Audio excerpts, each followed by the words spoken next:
corner store with it. Eating shrimp fried rice with the cheese, this from Dickies. Dope boy fresh, corner store tea crispy. 2 cups stacked, he know to grab my backwoods. Couple folks politicking, block politicians. From my hood to yours, it's a corner store in it. Candy coated car swingers poking, they'll stick you. Thought it was a Buc-ee's, it got everything in it. Ay, I'm at the corner. Alright, we're still on the topic of the rec legends. And so the way basketball really work in Beaumont is, you know, you got everybody play until the summer come. And then when the summer come, that's when the best of the best play. That's when people come home from college. People come home from playing overseas. And this is where all the best of the best players play, you know. And it ain't no 10 o'clock run. It's barely a little bit of 4 o'clock run because you got the rec league. Two nights a week, sometimes 4 nights a week. Yes. You know what I mean? So I don't like to rank players I learned this about a year ago, that you can't really rank players. You know, people have a debate, who's the greatest basketball player of all time? Is it Jordan? Is it Kobe? Is it LeBron? But whatever you like, that's who you're gonna rank your number one. To me, they're all diamond level players. Right. So, okay. But for at least 20 straight summers, OMAR SNEED was the best player in Beaumont. Amen. For at least 20 straight summers. Amen. Okay? So he graduated from high school in 95. And I can at least remember up until maybe 3 or 4 years ago that nobody could still mess with him. It wasn't until like the last few summers that Chris Richard could actually like give him a little trouble. But at least 20 straight summers, OMAR was the best basketball player in Beaumont. Anytime you wanted it, it didn't matter. And he would toy with you until it was like game time. And then he would just turn it over and let you know about it at the same time. Inside, outside, mid-range, whatever you wanted, he gave it to you. So that's my number one player in Beaumont from 99 to recently. So I don't even know who number 2 is, but I know who number 1 was for at least 20 straight summers. Or maybe 25. All right. You get no argument Okay. out of me. Number 31 was that dude. I mean, I'm proud that, you know, I had something to do with it. Right. You know, he always was a good kid. He cut his teeth and repurposed his game right there at the rec. One thing I'll say about O, even when O would leave, whether it was in college, he'd come back home, we got the chance to see some stuff that he wasn't getting paid to do. Right. Right? O, by all accounts, was a undersized, what they would say, non-athletic, big man. That's what they would say about him, right? Undersized, number one, 6'6", right? But he played like a monster. He could score low post on anybody, right? But we got a chance to see the crossover, right? All the handles, right? Cross you over, the oohs and ahs before and one was really what and one is, and him letting it go from 35 feet.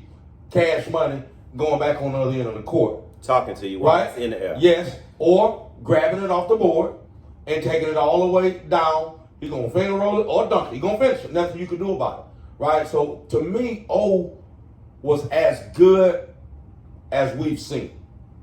Right? So, I don't know where you want to go next. You know, because I heard you mention Chris. Right? You know. Light-skinned Jesus. Yeah, that fella. Yeah. He's serious.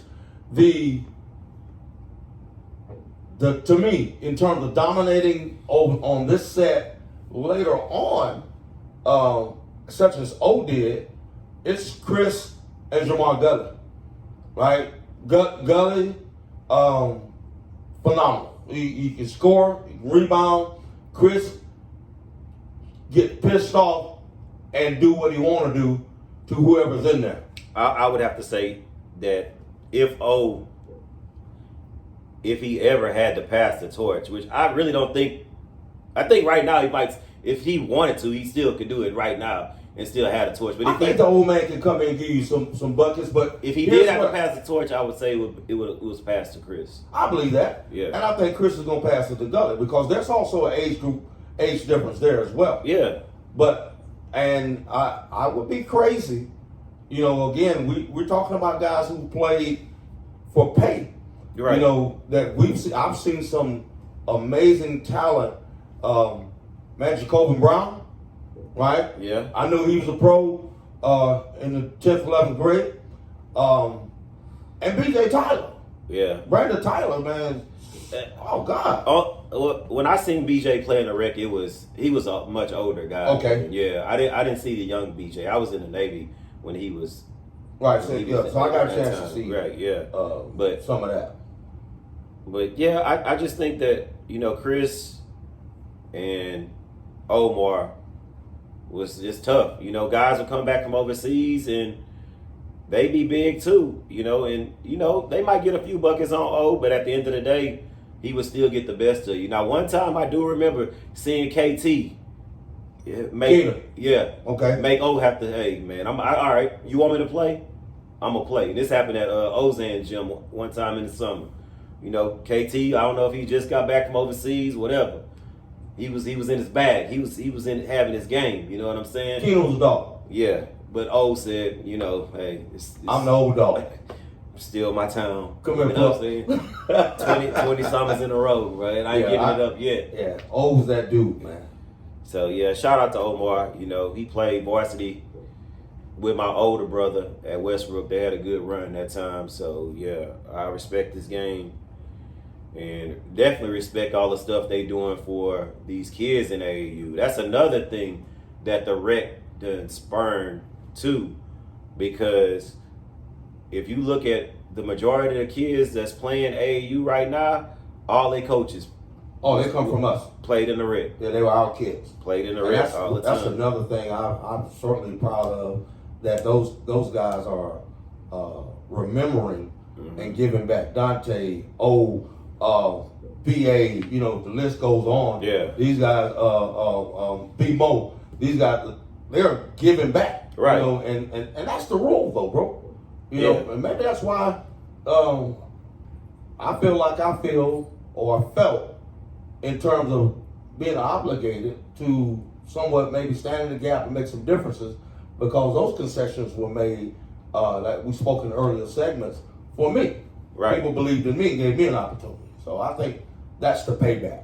So yeah, them opening up the rec center, it just it made basketball in Beaumont a lot different. Now, I was doing a documentary like 3 years ago before the pandemic started, and I had a lot of good footage and a lot of information saying how Beaumont used to be a football town. It was the NFL capital of the world. Right. That's what they said. You know, but it's really a basketball town.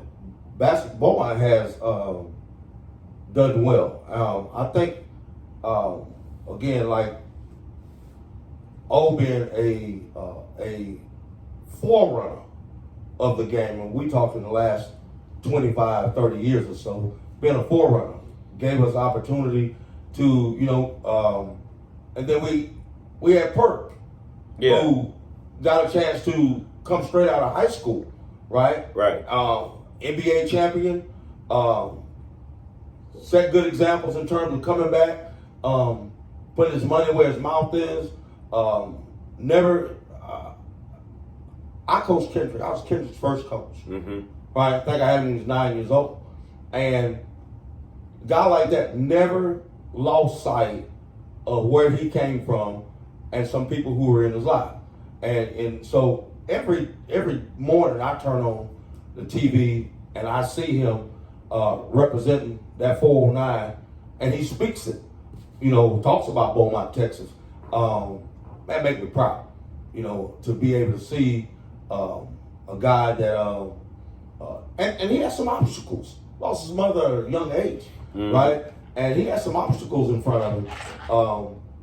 Put some of that stuff behind him, and he doing his thing. And I'm proud of Perk. I seen him playing in a rec a couple times because when he was in high school, that's when I was working at Magnolia Pool, and he used to play in there a couple times. I seen him playing there. Well, we have a tournament, and it was called the Luke Jackson basketball tournament. And Mr. Jackson done something that I don't know who else have ever done this in the world. Mr. Jackson won high school, he won college championship, he won an Olympic gold medal, 64, and an NBA championship. And so he was the, by all accounts from books and things I read and the footage that I've gotten on him, he was Karl Malone first. He invented the power forward position. And then, his kids did well after him. Lukey, Lukey was the monster. Andy played with us, played with the boys. And she was a threat. And so, so that's where Perk played. People had their coming out parties. Javen Clover had his coming out party in the Luke Jackson. Actually dunking on Perk. His first dunk ever. But it was either dunk or get thrown on the floor. And that's what it was. So, it's just been some great moments in the history of 409 basketball. Yes. And yeah, that's a good place to stop right there. Because in the next segment, we're going to talk about the whole 409. Not just Bowman. You going to get to that list? The whole 409. I want you to get to the list.